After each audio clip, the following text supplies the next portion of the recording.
trials and really take a deep dive into kind of the ins and outs of that. But we're doing Matthew 26. More will lead up to that. So if we're all ready to go, if you got your Bibles there, we're going to start reading in verse 1. So Matthew 26, verse 1, it says, when Jesus had finished saying all these things, he and his disciples, he said to his disciples, as you know, the Passover is 2 days away, and the Son of Man will be handed over to be crucified. Then the chief priests and the elders of the people assembled at the palace of the high priest, whose name was Caiaphas, and they schemed to arrest Jesus secretly and kill him. But not during the festival, they said, for there may be a riot among the people. So a couple interesting notes here. This will be, at least in the book of Matthew, this is the third time that Jesus predicts his death to his disciples.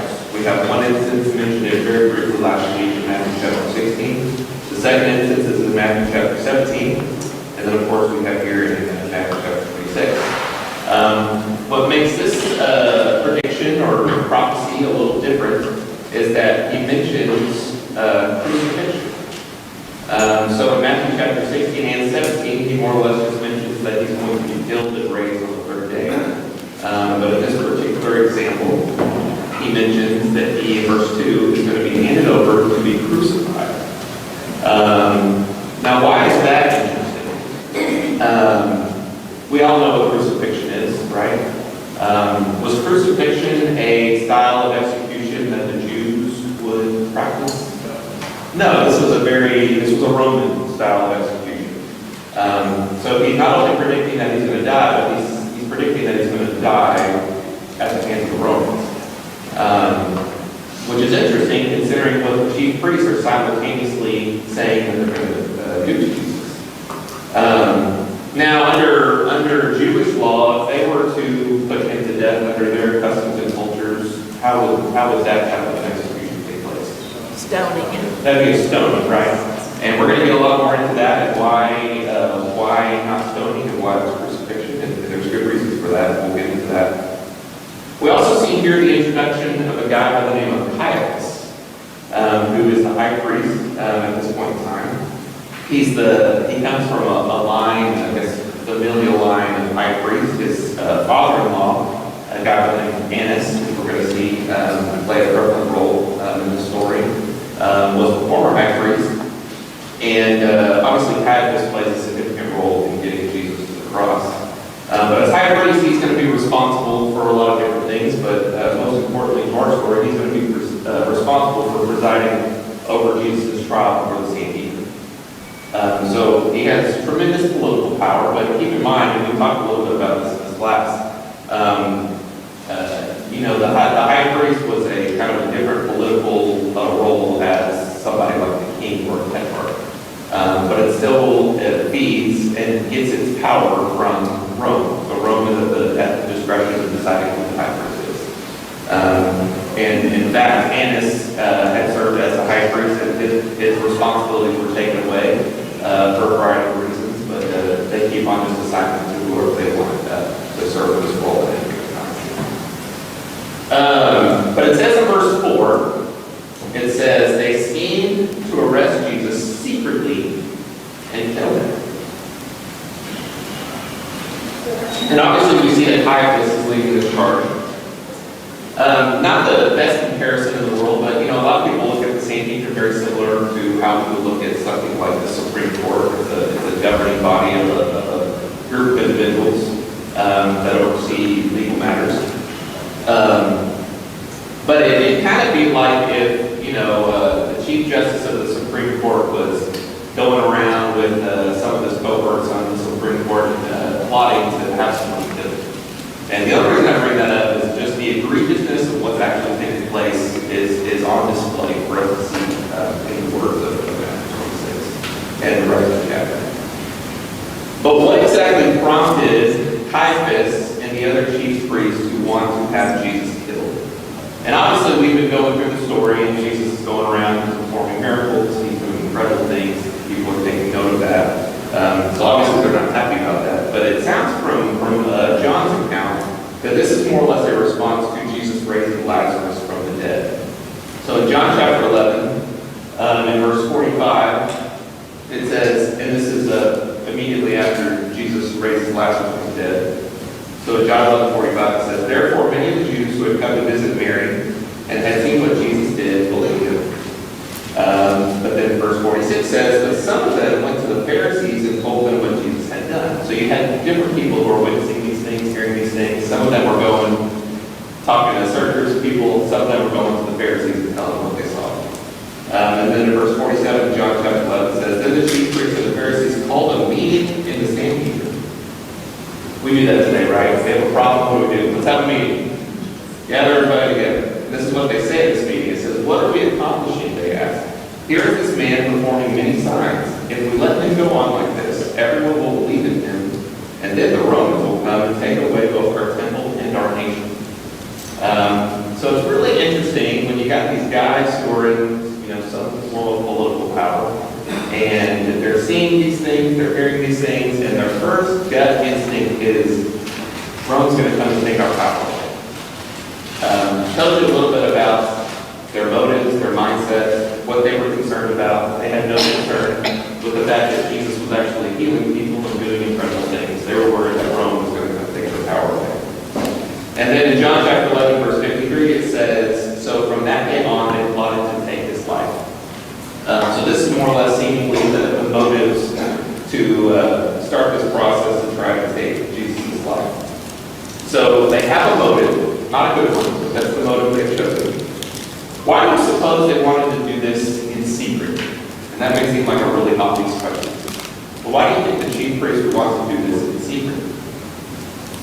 Obviously, it's not a really good look for your political leaders, especially religious leaders, to be going around plotting to have someone killed. That's not a great look. But I think more importantly than that, it's notable to keep in mind that under Roman law, the Jews could not issue the death penalty. So anytime they wanted to execute somebody, they actually had to go get permission from Rome. And Rome would give its consent or not. And under this case, they would have to go to the local governor, whoever the governor from Rome at the time, and get permission. At this point in time, it was a guy by the name of Pontius Pilate. And we're going to see once we get to the trials, after they have the trial with Jesus in the Sanhedrin, they decide that they want to move forward, but they can't because they need to seek Pontius Pilate's permission. So keep that in the back of your mind. And it's interesting that this law that prevented them from going through with executions was actually put into effect in response to how Annas, remember Annas was the former high priest, Caiaphas' father-in-law, how he treated the Jews. He was one of these guys that was incredibly overzealous. He put a lot of people to death. A lot of his political enemies, he would put them to death. So Rome actually stepped in and said, "Hey, we need to put a stop to this. We're going to implement some new rules for you guys. So you can't go around killing people without seeking our permission first." And so when we read a verse like this, that they were plotting secretly to have him killed, it's more or less them trying to get around these obligations that they were under in Rome. If we can arrest this guy in secret, we can do it in a way where we don't cause too much of a scene, don't cause too much trouble. Maybe we can get away with doing this in secret without Rome catching wind of what it is we're doing or what it is we're scheming to do. So just bear that in mind. But it's also noteworthy to look at the dichotomy between what Jesus is saying is going to happen versus what the chief priests are expecting to happen. So on one hand, you have the chief priests, and they're going around, and what is it they want to do? In verse 4, they want to arrest him and kill him secretly, but they don't want to do it during Passover. Why don't they want to do it during Passover? Because they're worried it's going to draw too much attention and there might be a riot. But they want to do it in secret. That's a really key point here. But then you look at what Jesus said is going to happen up in verse 2. What does he say? He says it's going to happen during Passover, and he says it's going to be by crucifixion. Now, is crucifixion a type of execution that is done in secret? No, it is very public. It's kind of one of the whole points of crucifixion is to make a point, to make a statement, to put somebody on a cross so that everyone can see what this person did. You can mock them, and you can hold them with contempt. So again, they want to do it in secret. They want to do, this behind-the-scenes measure. Jesus is saying it's not going to be secret, and it's going to be during Passover. And you think a little bit about how this whole story with the crucifixion would play out had the chief priests gotten away with what they were wanting to do? Just think about that for a minute. If Jesus was arrested in secret and he was killed in secret, would we have this story to read about? Would we know about it? Would there be witnesses? It would have played out very, very differently. And of course, there's an element to all this where God is absolutely in control. This is going to play out in a way that God allows it to play out in. And of course, it's going to be done very publicly. It's going to be done in a way that's going to be recorded for all of history to know about. It's going to be done in a way where the corruption of the chief priest is going to be exposed for everyone to see, because we know that Jesus knows exactly what's going to happen. In John, I want to flip over to John chapter 10 for just a moment. John chapter 10 and verse 17, this is Jesus talking, and he says, "The reason my Father loves me is that I lay down my life only to take it up again." In verse 18, he says, "No one takes it from me, but I lay it down on my own accord. I have authority to lay it down and authority to take it up again." How much authority does Jesus have? All the authority. So he has authority to take his life, and he has authority to lay it down and to take it up again. This is the command I received from my Father. And so this right here is going to be a little bit of a theme as we go through the trials, as we go through the crucifixion, that we all need to bear in mind. No one takes Jesus' life from him. He lays it down on his own accord. So at any point in the story, you read through the story of all the horrendous things that Jesus endured, all the suffering, all the physical torment. No one takes it from him. He lays it down on his own accord. And I just want to keep that in mind. So regardless of what the chief priests think, they're in back rooms, they're having meetings, they're scheming. They think they're the ones in control, but they have absolutely no control over what is about to take place. So I want to skip down to, going back to Matthew 26, we're going to skip down to verse 14 and talk briefly about Judas. So then one of the 12, the one they called Judas Iscariot, went to the chief priests and asked, "What are you willing to give me if I deliver him over to you?" So they counted out 30 pieces of silver, and from then on, Judas watched for an opportunity to hand him over. Now, we don't know a lot about Judas. We know a little bit about him. What would be Judas's motivation for doing this? He's one of these guys. He was one of the 12. He got to see things that most people, would have loved to have been able to see firsthand. He was one of these guys who's very close to Jesus. Why would he at this point decide to betray him?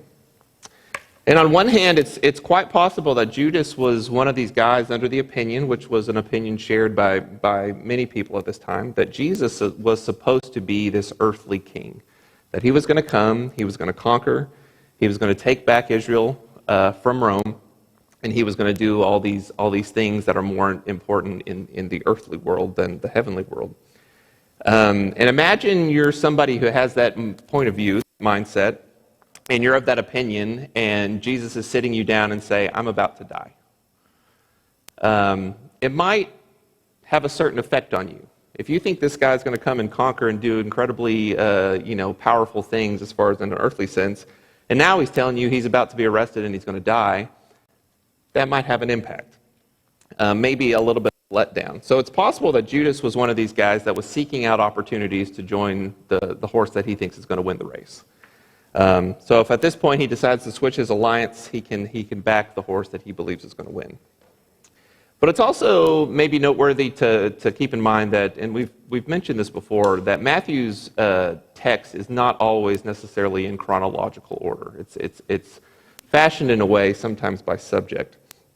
And so when you look at the way that chapter 26 is broken down, it's quite possible that Judas's reaction to all this is actually in response to the verses that immediately follow this in chapters 17 through 25, which is the scriptures that talk about the Last Supper. And you'll remember in the Last Supper, Jesus point blank tells Judas that he's going to betray him. In verse 26, starting in verse 23, it says, Jesus replied, "The one who has dipped his hand into the bowl will betray me. The Son of Man will go just as it is written about him, but woe to the man who betrays the Son of Man. It would be better for him if he had not been born." Then Judas, the one who would betray him, said, "Surely you don't mean me, Rabbi." And Jesus answered, "You have said so." So it's also possible that he's maybe taken offense to this. I don't know. But obviously these things are playing out in a way that they need to play out. But when you're going back to verse 15 and up here that's on the screen, Judas goes to the chief priest and he asks, "What are you willing to give me?" Which makes this story, obviously the story of Judas is incredibly sad. But to me, this makes the story even that much more sad. Because this wasn't purely just a matter of Judas wanting revenge for whatever he felt like he needed revenge for, whatever other motives he may have had. This was a business opportunity. He saw an opportunity and he took it. And it makes me think, if he had gone to the chief priest and he said, "Hey, what are you guys willing to give me?" And they said, "We'll give you 5 pieces of silver." Do you think he would have said, "Not worth it. I'll take my chances"? I don't know. But we do know from other passages, other gospel accounts, that there was some other things at play. John chapter 13, verse 2 says that the devil had prompted Judas, the son of Simon Iscariot, to betray Jesus. So we know that Satan is playing a major role in all of this. However, can Satan force somebody like Judas to do something like this? Does Satan have the power to force us to do certain actions? Feel Ananias' heart. Say what? He filled Ananias' heart to allow the Holy Spirit. Sure. But I think we do need to keep in mind that there are, as powerful as Satan is, I think there's a part of this where we have to say that Judas actually made a conscious decision to do this. But obviously Satan is playing a heavy role in influencing him. And that was John's account. In Luke's account, Luke chapter 22, in verse 3, it says, "Then Satan entered Judas, called Iscariot, one of the 12, and Judas went to the chief priests and the officers of the temple guard and discussed with them how he might betray Jesus." And then in verse 5 of Luke 22, it says, "They were delighted and agreed to give him money." So again, Satan's playing a big role in all this.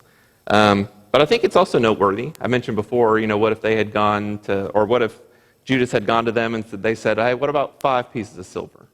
I think Luke's account in verse 5, when it says they were delighted and agreed, to me, that rings of a negotiation that took place.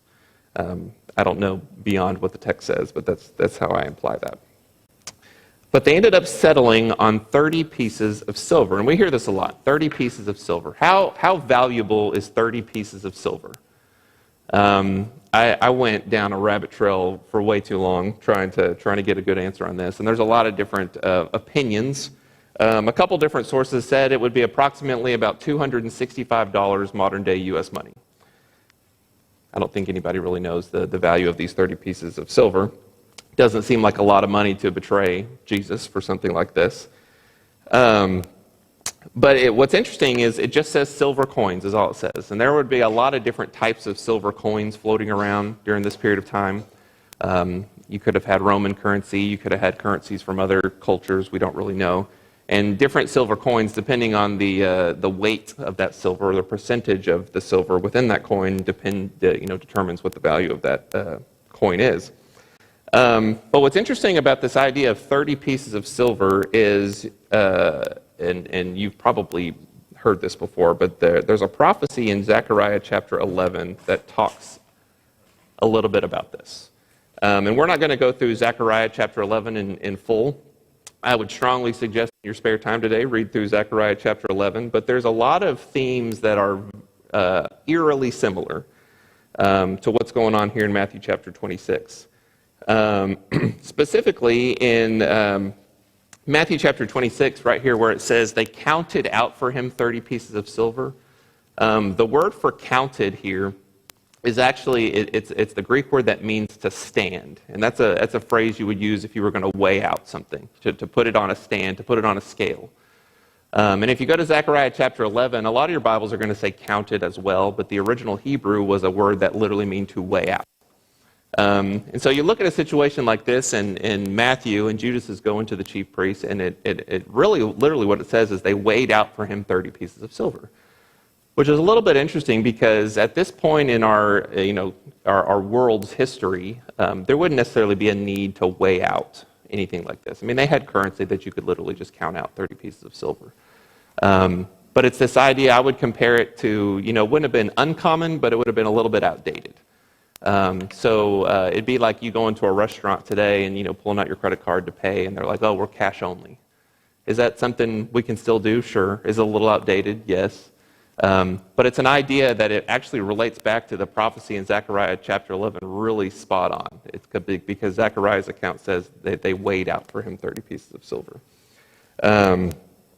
We also have in Zechariah's prophecy this idea of the money being thrown to the potter. And we'll take note of this in maybe next week's class, but in Matthew chapter 27, after Judas kind of comes to the realization that he regrets what he had done, he throws the money back at the chief priests and he kills himself. And then what do the chief priests do with the money? They're like, well, this is blood money. We can't do anything. There's limitations on what we're allowed to do by law with this money. So they bought the potter's field to use as a burial ground. So, again, read through Zechariah 11 when you have a chance. It's really interesting to kind of compare these things. But it always makes me wonder, when you have situations like this where there is a prophecy that's being fulfilled, do you ever think that the chief priests ever came to the realization, they're doing their daily Old Testament reading. I'm sure, they did that. And they come across Zechariah chapter 11 and they're thinking, wait a minute, did I just do that? Did I just fulfill that? I wonder about these things. And it's interesting when you look at Old Testament prophecy, and especially at Old Testament prophecies as they relate to Jesus. These things typically, when they're fulfilled, and we've talked a little bit about this, Matthew does a really good job of relating back to Old Testament prophecies. And typically when you see these things being fulfilled, it's not being fulfilled by Jesus' friends. They're being fulfilled because of the things that Jesus' enemies are doing. If I'm somebody that's following Jesus and I want these prophecies to be fulfilled, I might want to kind of hedge a little bit, maybe try to ensure that these things are going to happen. But these prophecies are being fulfilled by people that want no business, nothing to do with Jesus being the one that's being prophesied about, and yet they're fulfilling these prophecies anyway. Just a really interesting idea. Only strengthens the validity of who Jesus is. It strengthens the validity of the Old Testament writings. But it all points to this idea of who is in control, and that is God. God is in control of everything that's taking place. But it says that Judas goes on to seek out opportunities to betray Jesus. It's also interesting to note that Judas would have known to seek out the chief priest to do this in the first place. I wonder about that too. Obviously, they were plotting these things in secret. Judas had the wherewithal to go to them and offer his services. Either they are not very good at keeping secrets, which is highly plausible, but also very likely that there's some intervention taking place. Also, as I mentioned in Luke's account, Luke 22, verse 5, it says that the chief priests were delighted with Judas coming to them. But I also suspect that they were maybe somewhat surprised and taken off guard by somebody like Judas coming to them. Again, their whole plan was they were going to wait till Passover's done, and then they're going to take him in secret and kill him in secret. And something about Judas coming to them and offering his services at this point in the game prompts them to call a little bit of an audible. Maybe they see this opportunity that's presented themselves and they want to take advantage of that. But their initial plan to do it in secret has now shifted to do this in a different way because of Judas approaching them. And as we're going to see, I think the disorganization of this whole arrest of the trials are all very noteworthy and are all very prevalent and are very easy to recognize. They're all over the place. This whole charade is not very well prepared. They're very lost. As we get into the trial before the Sanhedrin, they're literally scrambling around. They don't know what to do. They're looking for witnesses that they don't have. They're trying to bribe people behind the scenes because this is not something they were necessarily planning for. And then we get into verses 17 through 30, and we're not going to dwell on it, unfortunately. And this is the Last Supper. But three really significant things happen during Matthew's account of the Last Supper. And Jesus reminds them again that his time is near. He tells the group that Judas is going to betray him, like we just talked about, and he institutes the Lord's Supper.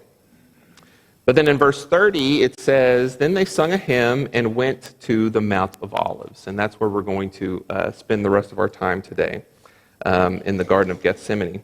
In verses 31 through 35, there's a brief interlude where he essentially tells Peter that he's going to deny him 3 times.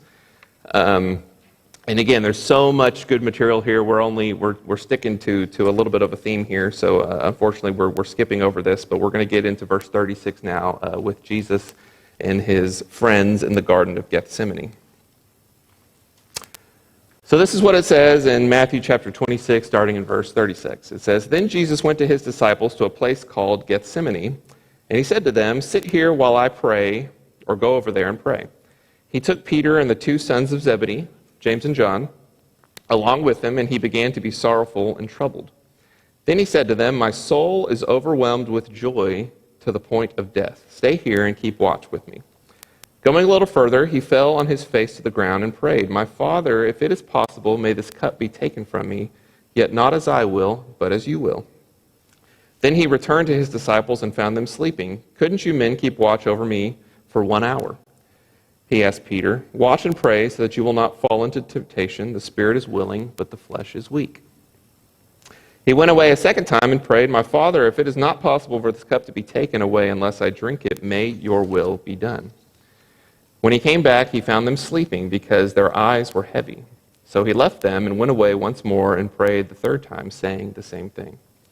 Then he returned to his disciples and said to them, 'Are you still sleeping and resting? Look, the hour has come, and the Son of Man is delivered into the hands of sinners. Rise, let us go. Here comes my betrayer.'" So we have a story, and we refer to this as the story in the Garden of Gethsemane. Now, Matthew's account just calls it Gethsemane. It says a place called Gethsemane. We actually never see it in Scripture called the Garden of Gethsemane. Matthew and Mark's account say a place called Gethsemane. The Greek word that's used here in Matthew for a place is the word chorion, which literally just means a piece of land. That's what it means. But it's used most often to note a smaller piece of land that's cut out from a larger piece of land, something that would usually have been enclosed in some way. So when we talk about this garden, most people will come to I guess they have an idea that this would have been a designated place that was probably walled off, like a walled off specific type of a garden, a place, a tranquil place to go and roam. In John chapter 18, verse 1, it says, "When he had finished praying, Jesus left with his disciples and crossed the Kidron Valley. On the other side, there was a garden, and his disciples went into it." So this is kind of where we piece together that this would be a garden, John's account. So we call it the Garden of Gethsemane. But this all takes place on the Mount of Olives.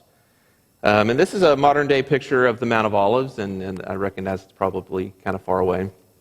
This would be taken from, I guess, the southern side of Jerusalem. You see the kind of the walls on the left there, and so we're looking to the east to where the Mount of Olives is.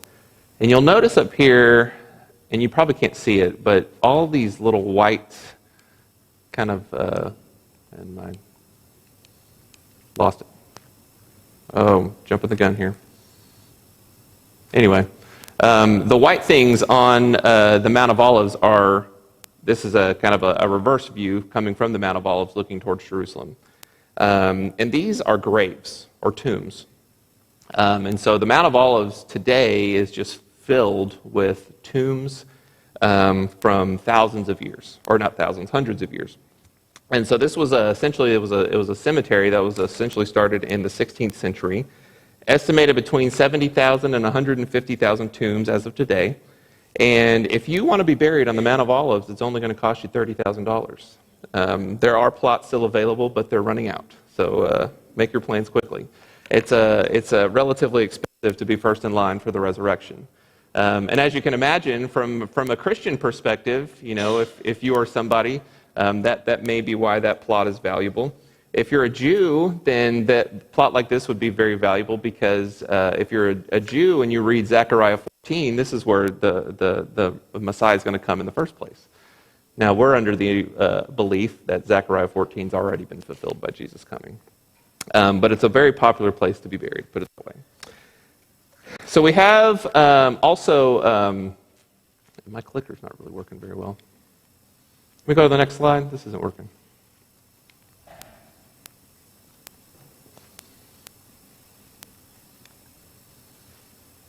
I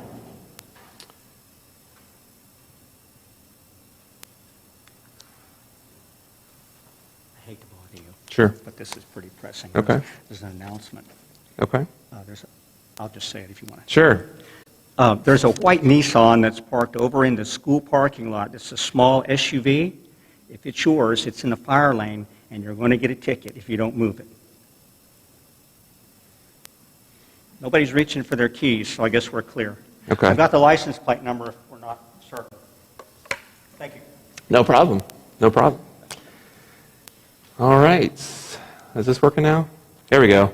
All right, so this is a map of Jerusalem at this point in time. You'll notice over here, this would be kind of what's estimated to be the place where Gethsemane would have been. This would have been across the, if you remember in John's account, it says they crossed the Kidron Valley, so the Kidron Valley's over here, and the Gethsemane would be over there. It's speculated that the upper room where they had been meeting would have been somewhere in this area down here. But again, that's more or less to give you kind of a visual of what exactly we're talking about. But we have a garden outside the city, across from the Kidron Valley on the Mount of Olives. Now, we gave out free donuts last week for trivia, so apparently we got some good feedback on that, so I'll give out free donuts this morning. If you can tell me why it's called the Mount of Olives. This is a kicker. Why is it called the Mount of Olives? Because there's a lot of olive trees. Man, I'm not trying to throw you guys off. It's pretty straightforward. Not a trick question, but it's very well known for its numerous olive groves that cover the mount. In Gethsemane, the word Gethsemane itself is just it literally just means oil press. So when we're saying the Garden of Gethsemane, it literally just means an oil press. And like I said, probably a walled-off garden area. This is a modern-day picture of what they would say would be the location of Gethsemane, and you can go there and visit it today. Interestingly, these trees are incredibly old. And if you were in Marty's class when he talked about the book of Acts, he mentioned this too. So if I'm getting any facts wrong, feel free to correct me. But these trees right here are approximately about 900 years old. So these trees would not have been original to the time when Jesus was there. The original trees were destroyed in 70 AD when Rome conquered and laid waste to Jerusalem. But it is rumored that the roots and the shoots of the original trees would have what we have today, that would have sprouted these trees. So kind of interesting to think that you can go there and, despite that's not the physical tree that Jesus would have maybe walked by, it would have come from the same roots, so to say. But John chapter 18, verse 2 mentions that this is a place where Jesus and his disciples would have come often.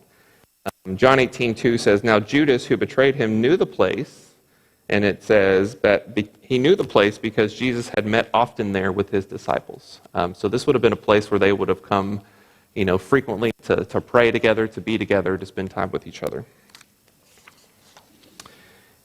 And when we think about the garden, there's a lot of things that are happening in our story right here. Obviously, this is a place where Jesus experiences tremendous distress. It says he went to pray. He's accompanied by his three of his closest friends, Peter, James, and John. And it says when he began praying that he was deeply distressed. Some versions say that he was deeply troubled. Luke records that he was in agony. And it says that his sweat became like great drops of blood falling to the ground. And of course, we have Luke the physician giving us these types of medical details. And you've probably heard this before, but there is a real medical condition where something like this can happen. It's incredibly rare. It's called hematohydrosis, which is essentially a condition in which the capillary blood vessels that feed the sweat glands rupture, causing blood to exude, and typically occurs under conditions of extreme physical or emotional stress. Now, I am not the kind of person that wants to speculate on Jesus' medical condition, so I'm just throwing that out there. You take it how you want. But I think the real takeaway from all of this is that if he's at the point where he's exuding blood from his sweat, then obviously he's in extreme distress. And you can imagine why he's dealing with a lot of stress, and there's a few reasons. Obviously, he knows what's about to happen. He knows what is imminent. And again, we're minutes away from him being arrested and taken into custody to endure the physical pain. So he knows what's imminent, and he tells that to his disciples. And not only is he about to endure immense physical pain, but there's this whole concept of, taking on the sins of the world. Not something that anybody in here can really fully comprehend of what that must have felt like, of what his mind was going through. And I think we can all put ourselves in a position, and this isn't by any means a good analogy, but you've probably found yourself in a situation where you're dealing with a lot of stress. And I find myself feeling stressed in, I guess the most stressful situations that I typically find myself in is when I'm in a position that if I'm about to do something, that something is going to have an impact on somebody else, whether that's good or bad. Right? Some of you in here have probably been in a position where you're trying to go to sleep at night, knowing that the next morning when you wake up, you got to go to work and you have to fire somebody. They don't know that yet. They're sleeping peacefully, but you know that you're about to do something that's going to have an impact on them. Or on the other side, you've been in a position where you know that my success or failure of what I'm about to do is going to have a positive impact on somebody, and that's obviously going to be a tremendous weight on you. And again, not a great analogy, but that's the closest I can get to maybe putting myself into a position of what Jesus is feeling right now. But picture the amount of strain that he was enduring, not only because of the physical pain that's about to take place, but the immense pressure of what his death actually means to all of humanity. So Jesus lived his entire life without sin. Never sinned once. He doesn't know what it's like to experience sin. And yet, he's about to put himself in a position where he is responsible for taking on all the shame of sin that's ever happened. I can't even imagine what that would have felt like. Something he had never done before. He doesn't know what the shame of sin feels like, and he's about to take that on. 2 Corinthians chapter 5, verses 21, we've mentioned this verse before, but I'll say it again. It's one of my favorite verses in Scripture. It says, God made him who had no sin to be sin. He made him who had no sin to be sin, so that we might become the righteousness of God. So obviously, he's enduring this all for a very specific purpose. He knows what that purpose is, but it doesn't take away from the stress of what he's doing. And apart from the distress that he's obviously feeling in the garden, he endures immense sorrow. Matthew chapter 26, verse 38 says, He then said to them, My soul is overwhelmed with sorrow to the point of death. So immense level of not only stress, but sorrow. And part of that is because he's taken on our stresses and our sorrows. But he also comes here and he's encountering an immense level of loneliness. So he wanted his closest friends to be with him. He calls Peter, James, and John to come with him. They've been with him from the beginning. They've seen all his miracles. They were with him during the Transfiguration. And yet, after each episode of praying, he comes back to them and finds them sleeping. In a moment where he's desiring comfort, he finds his friends sleeping and no comfort to be had. Now, why do you suppose they were sleeping? And not just one instance, all three instances, it says they found him sleeping. Verse 43 mentions that their eyes were heavy. To me, that's not a very good reason for why they would be sleeping. Their eyes were heavy. Luke 22, verse 45 says, When he rose from prayer and went back to the disciples, he found them asleep, exhausted from sorrow. Now, I don't know about you guys, but me, when I'm in a level of stress that I'm, it's a very heightened level of stress, I have a difficult time sleeping. But these guys obviously are not feeling that same experience. But we also know that Jesus in the garden, despite all the sorrow, the agony, the stress that he's dealing with, the loneliness, this is a place where he finds immense amount of strength through his prayers. And you'll see by his posture, he says he falls face down when he's talking to God. And he says, "My Father, if it is possible, may this cup be taken from me, yet not I will, but as you will." And he says that on all three times. Now, a question that comes up is, was it possible for this cup to be taken? And we have like 3 minutes left in class, and there's no way to really fully get into that. But I think on one hand, the answer is yes, and on the other hand, the answer is no. And I think both of those answers can be true at the exact same time. Is anything possible with God? Certainly. Could Jesus have put a stop to this if he had wanted to? Did he have the power to do that? I would say yes. But was there a way for God to fulfill his plans if Jesus did not go through with this? And I think the answer to that is no. And we see this illustrated, and we'll touch on this next week, but in Matthew 26, verse 53, this would be after Peter cuts off the ear of Malchus. Jesus says, "Do you not think I can call on my Father, and he will put at once put at my disposal more than 12 legions of angels?" But then in verse 54, he says, "But how would the scriptures then be fulfilled that say it must happen this way?" So did he have the power to put a stop to it? Yes, but there was more at stake. There was a lot more at stake. And so this is something that he knows he's going to endure. And I don't, when he says in his prayer, when he says, if it's possible, may this cup be taken from me, I don't necessarily see him seeking a way to get out of this, but more seeking a way to find the strength to actually go through with it. And I think we get that from when he says, "Yet not I will, but as you will." Keep in mind that this whole set of events is taking place right now solely because mankind has lived a life the exact opposite of this. He's telling God, it's not about my will, it's about your will. And the whole reason that Jesus is here in the garden experiencing these things right now is because for all of eternity, all of mankind, man has said, actually it is my will, not your will. And that's more or less why he's here in the first place. But we do know that Jesus received an answer to his prayer. In Luke's account, Luke 22, verse 43, it says, "An angel from heaven appeared to him and strengthened him." Maybe not the answer he had necessarily requested, but this is an angel giving him strength. And what do you think this angel, I feel like this is a common theme when we have an angel comforting Jesus, but I would have loved to have been involved in that conversation. Maybe there wasn't a conversation. I don't know. But I like to picture that angel was sitting there with Jesus and reminding him of all those souls that are going to be filling those many mansions that he was preparing. And that is giving him the strength to go through with what he's about to have to go through. And we know that Jesus demonstrated a renewed resolve at the end in verse 46 when he says, "Rise, let us go, here comes my betrayer." It's almost like, it's go time, folks, we're doing this. And obviously he sees Judas coming off in the distance with the soldiers to come and arrest him. And obviously this was a very rough rough go through the events of the garden.